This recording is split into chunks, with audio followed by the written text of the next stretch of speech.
Welcome back to the Winner Circle podcast. I'm Mac Montgomery here again. Today we want to introduce my brother, one of the guys who I really admire. He's in the community. I think his story resonates with a lot of people in regards to, hardships, being an educator, and now being more of a beacon of light in the community. So this episode, we want to go from education to behavioral health, and I want to introduce Desmond Pittman. How's everybody doing out there in the world of mental health? My name is Desmond Pittman, like my brother Mac just said, and my journey started off as an educator in the public school system in Spring. I was at one middle school for like 11, 12 years.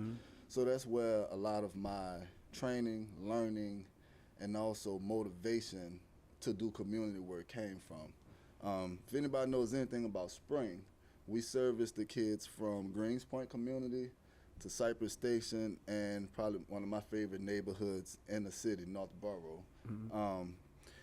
At risk, low socioeconomic, low income families, right? So the problems that Spring ISD have is different from Katy. ISD is Sci-Fair, which I worked at to start off with, right? You have a different population of kids with different problems, with different issues. So when you're in the classroom confined with red tape or policies, curriculum, and also what's called scope and sequence, meaning these kids are going to come in your class for 50 minutes and you have to hit these points here. But most of the time what happens in the classroom, especially in Spring ISD, is you spend most of the time with teachers called putting out fires. We got to deal with behaviors all day long.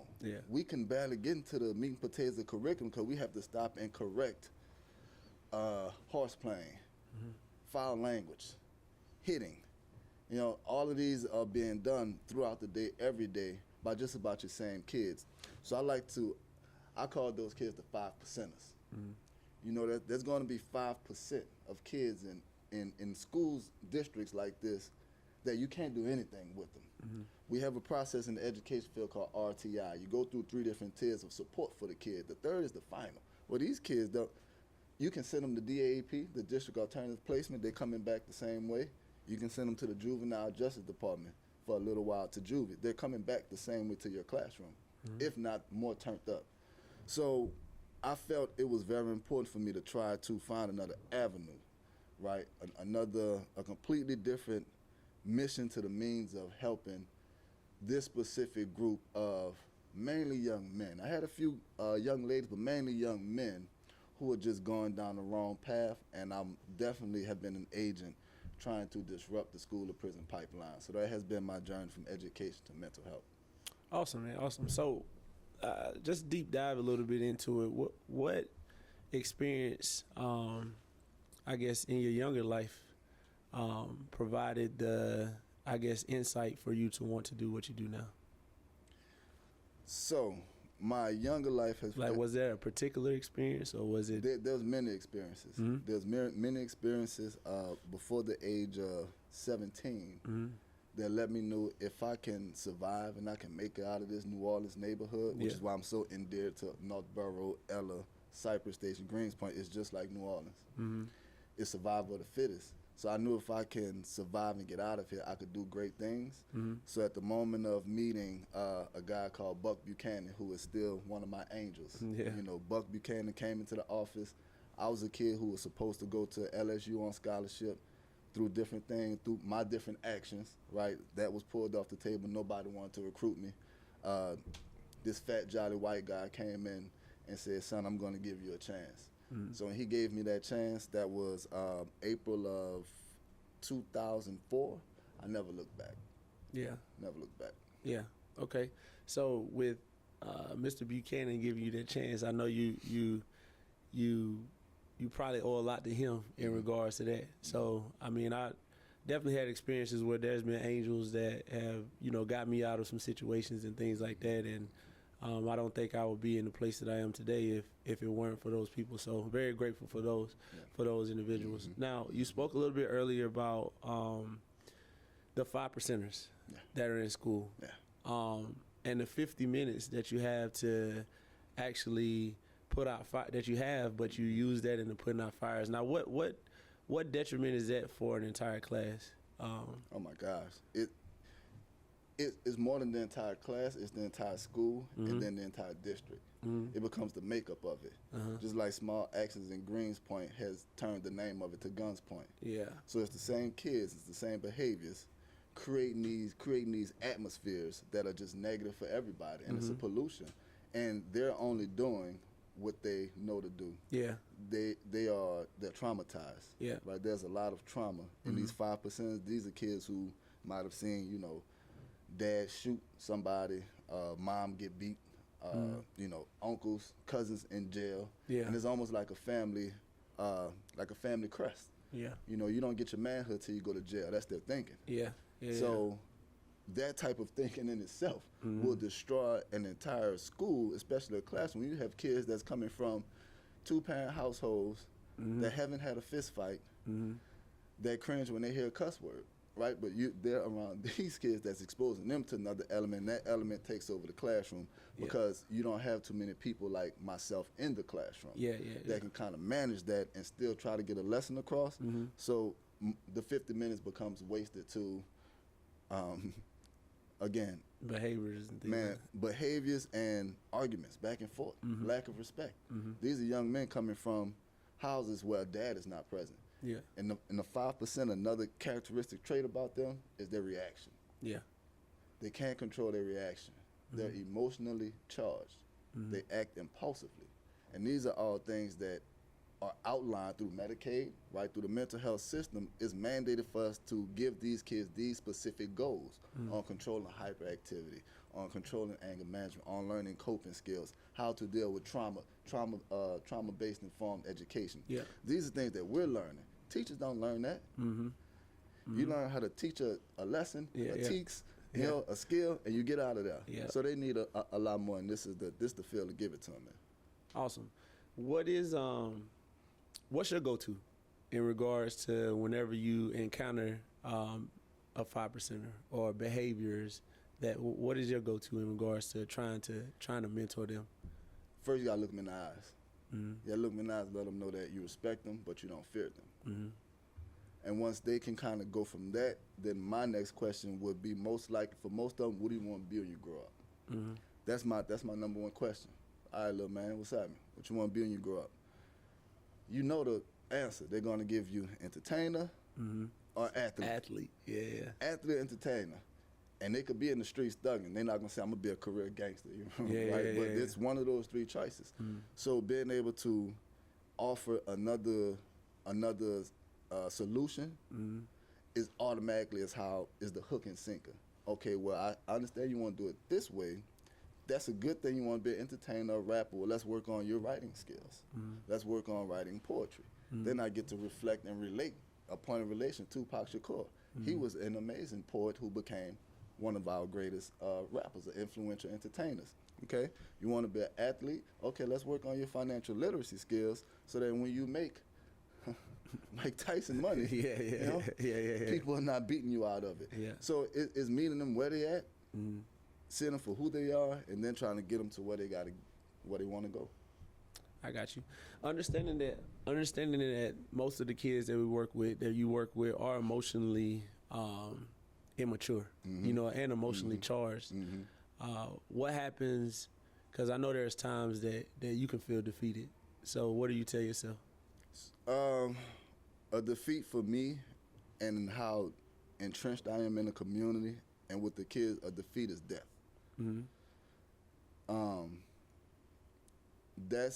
That's hard to deal with. Being close with parents and kids who you've had them since 6th grade, 11, 12 years old, now they're 22, 23 in the community and get killed.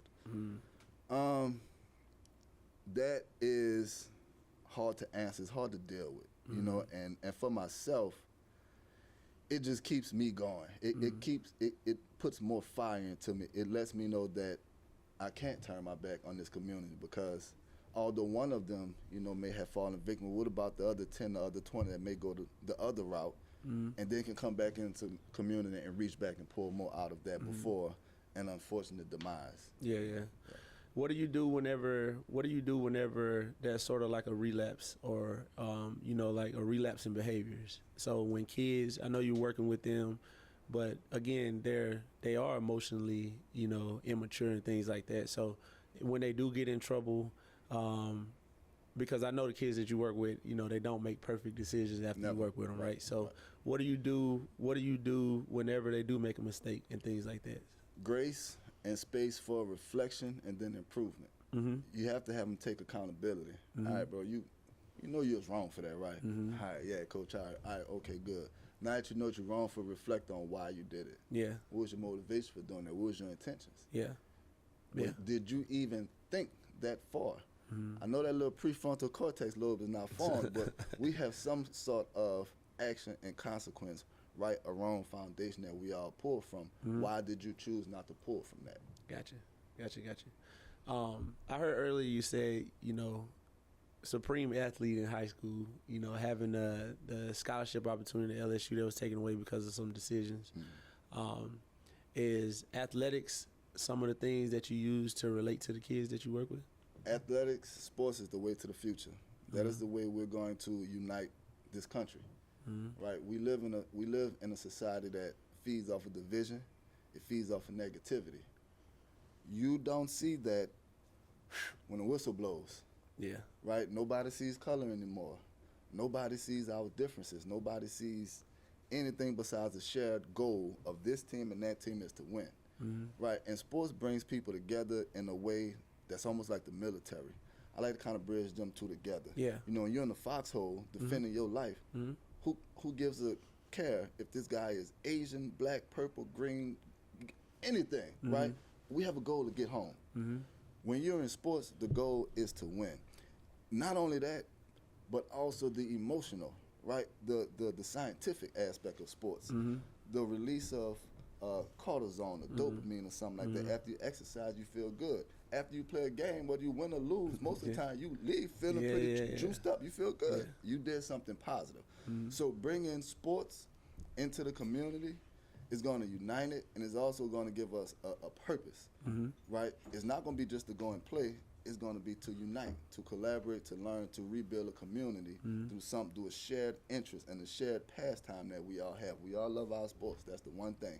White, black, purple, brown, we love our sports. People will support it, and I think that is a way to also get them to see themselves in a more confident light, right? Because when I'm around people, I have community.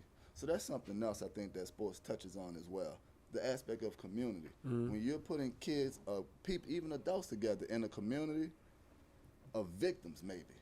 We've all gone through this. We all sharing this experience, and we're all learning and going through it and dealing with it together. Yeah. So I think sports and community is that's a secret weapon.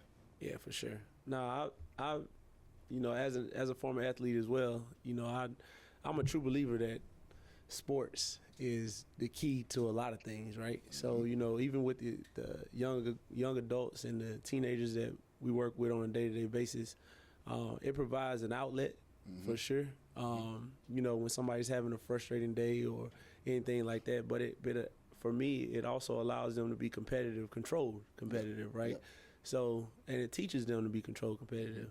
It teaches a lot of things like accountability, being responsible, and being a teammate in most sports. So I'm with you in that sports. It allows room, for kids and adults to grow. To caveat off that and to piggyback off that, I really think that health, good health is a big thing as far as in mental health, right? So for me, over the last couple of months, I've been really big into working out and things like that. Not only because I have kids and I don't want them to beat me at basketball or anything, but hopefully for some years down the line. But started working out hard, right? So as a professional athlete, the younger I was, the less I had to eat right. Because I know I'm gonna be working out. I know I'm gonna be. My metabolism is how it is or whatever, and my athleticism was there as well. So now it's way more important to eat a little bit better, you know, God's still working on me in regards to that. But Yes, sir. to eat a little bit better, because I think that, you know, that also is a key to mental health. And I talked before about confidence. You know, as you see, as your body feels better, you feel better.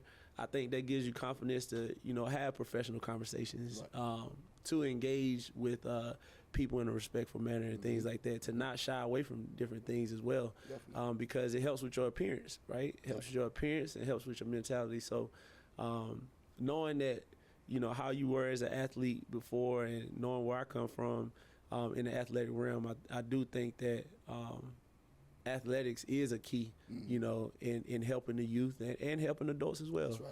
That's So right. another thing I wanted to ask is what's the toughest, just to kind of go back to what we were talking about, what's one of the toughest lessons that you've had to learn, being an educator and being in mental health? What is one of the toughest lessons that you had to learn?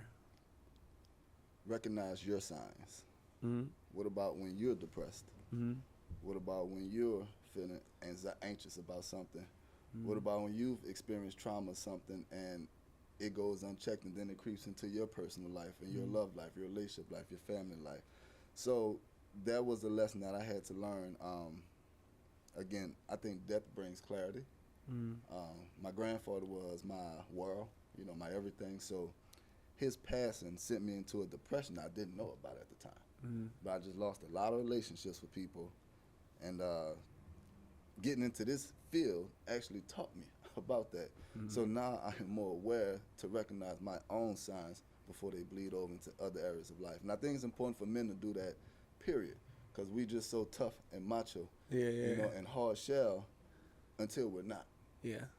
You know? Yeah. No, that's absolutely true. And being that, you know, June is Men's Mental Health Month, I think that's a great segue into continuing this conversation on what that looks like. You know, what safe spaces look like, what having a shoulder to lean on looks like, because like you said, men are always macho, right? Yep. You know, I, as an entrepreneur building a mental and behavioral health company, I didn't have a therapist. So, you know, like, you know, I think that says a lot, to be honest with you, without saying a lot. You know, a guy who really believes in mentorship, therapy, and things like that, he doesn't even have a therapist himself. So, you know, I think that brings alignment with what we talk about with men, you know, that we sort of try to carry everything on our shoulders and things like that. You know, even working with youth, you know, you can see how they don't open up to women that much, even though we're in a women-dominated environment. You know, they don't open up to women that much. And in these RTCs and these tougher places and schools, I'm assuming as well, I'm sure you can see the value of having a strong male, because of things that you talked about earlier, is in, like, you know, looking into their eye, you know, telling them that you respect them, but also demanding to respect yourself. I think some of those are some, you know, some quiet things that bring, you know, the young men to respect a man and things. That's why men are needed in mental health. So, what does a safe space look like for you? A safe space looks like a safe person. You know, a safe space is a safe person. Wherever two or more gather in his word, he's present. So we're talking about healing. Now, that also goes into the spiritual aspect of just how you feel about yourself and your relationship to the higher being of the creator. And I think that those conversations always overlap with our health, because a person who's maybe spiritually unhealthy, unhappy, most likely going to show a lot of unhealthiness and unhappiness in other areas of life, right? But having a person that y'all two, I trust you, you trust me, let's come together while God is here, because we're together trying to work on ourselves, trying to work on being better. That's everything going towards the light. So it's finding that person that you can have that safe space with and then building from there. And how do you find a person? Oh, man. Now, that's more of intuition, that's more of discernment, and that's more of maybe season in life. It may not be the time of the season to go out on somebody. It may be the season for you to look in the mirror. Yeah. Which is, for me, that's my season almost every day. Yeah. I talk to God, go to the mirror. You got to look yourself directly flat in in the eyes and make sure you're right. Everything is in alignment with you, so that you can be that person for somebody else in case they come in need. No, for sure. I think being a strong individual, you have to be a strong individual in order to have anything that's great, right? So in order to have a great relationship, great team, a great family, I think that individually that there is work that goes into play.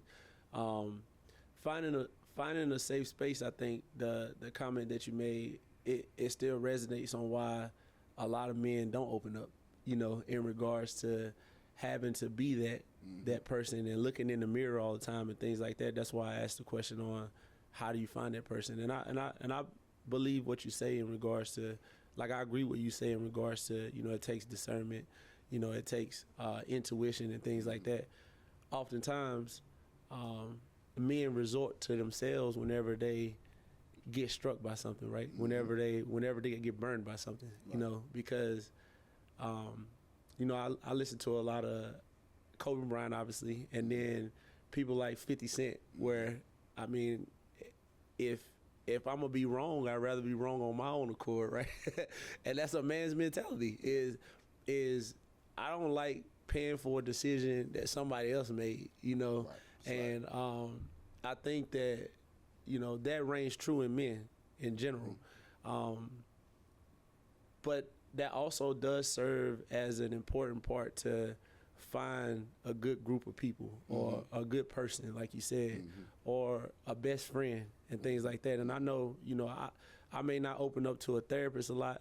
I recently got a therapist, but I may not open up to a therapist a lot, but I talk to my best friend, so about anything, because I know there's no judgment.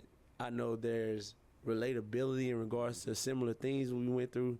And then, having that, I think, helps a man continue to down the path of what he's doing with protecting and providing and helping people in general. So being Men's Mental Health Month, I think it's important to let everybody know, all men know that, that they need safe spaces too. That's right. They need people to lean on too, because oftentimes it gets forgotten that men go through things too. Right. Like you talked about death, you losing your favorite person in the world. Yep. Well, you lost a lot of relationships because of the lack of understanding of that traumatic experience from you, right? So a lot of relationships and things like that. So I think being more communicative and things like that, being more vulnerable, and I know that's a bad word. That's a bad word in regard. In regards to men. I always got my protection. Yeah. But I think it as much as it is vulnerable, it's like protected vulnerable. You don't want to be vulnerable with just anybody, for sure. And I think that's where we've gone wrong a lot of the places, is that being vulnerable with people who don't really value you, who don't really respect you and things like that. Right. I think it sends us down this rabbit hole of wanting to do everything by ourselves, right? So yeah, I think that, the safe space is very important, and appreciate your insight on that. Yep. So what does Desmond do? What does Desmond do outside of mental health and being a mentor and things like that? What does Desmond do? What helps Desmond? What helps me? What helps Desmond? What, like, if there was a day outside, because I know you deal with your youth every day. It's like 24 hours a day. And I know what that does for you in regards to filling voids and there you go. and in regards to providing a need. But what does Desmond do for fun? Like, what does Desmond do outside of activities with your youth? Got you. Yeah. So when you ask the question, what helps me, then that answer is going to come back to, Matt, you help me. you give me, you empower me to go out and everything that's in my head and my heart, get out and do it in the community with the kids. Because if I don't get this out, then it's going to be trouble. I have a lot of ideas. Yeah. I've been working on this over, nearly 2 decades. So having the vessel really helps me. Now what I enjoy outside of that is still probably back to kids. My 3 daughters, spending time with them, and like we were just talking about health, exercising. Yeah. You have to drink your water. Yeah. I tell people, drink your waters, don't tell lies, and you'll sleep good. Yeah. So that's my message to the men for mental health. Drink your water, stop telling lies. And that'll help us all. Yeah. But fun time is still exercise, sports, writing, journaling. Yeah, man, things like that, and just really being in self-reflection mode. Yeah. And I'm a thinker. I like to spend time by myself and just self-reflect. Yeah. Just build within. Yeah. No, I appreciate that, man, and I appreciate your words for me as well. One thing that I'll say about you is that with you, one thing you told me that still holds with me is you gotta walk in truth, and just being vulnerable, like walking in truth. It might hurt some people. It might hurt some people, but also walking in truth, what that looks like with somebody like me may be different than another person, right? So, with my kid situation, with my marriage situation and things like that, it's been difficult to listen to people, and with the words that you told me as far as walking in truth, I'm a work in progress. I just told you earlier, God working on me, man. But I do take those words to heart because I really truly believe that you sleep better that way, and a lot of men don't sleep, and a lot of that may be from lack of truth and walking in light and things like that, but for me, I know that's part of the reason why I don't sleep or why I haven't been able to sleep. And even being an entrepreneur and building a business and things like that, half of the sleep comes from worrying about other people, right, but half of the sleep does come from personal things, right? So walking in truth was one of the things that I just want you to know that means a lot for you telling me before. So I think that's very important in regards to safe spaces, self-reflection, and things like that. And that's very vulnerable of you. We talking about the word vulnerable, and I commend you of that, especially a man in your position. Most men in your position, you know what they say, once a man is 6 feet, makes 6 figures, and has a six-pack, you not lost your six-pack, right? But you got two other bodies trying to check, you know what I'm saying? Those six-pack coming back, though, from working out. Coming back, for six-pack, sure. month of June. Yeah. So check it, men of that stature or whatever, they don't take time to think about what they're doing to other people, especially women. They just run through life. They conquer. They go to them like a lion, right? A lion makes a family. They don't stay there. A lion goes somewhere else, get praised as the king of the jungle, make another family, and leave, right?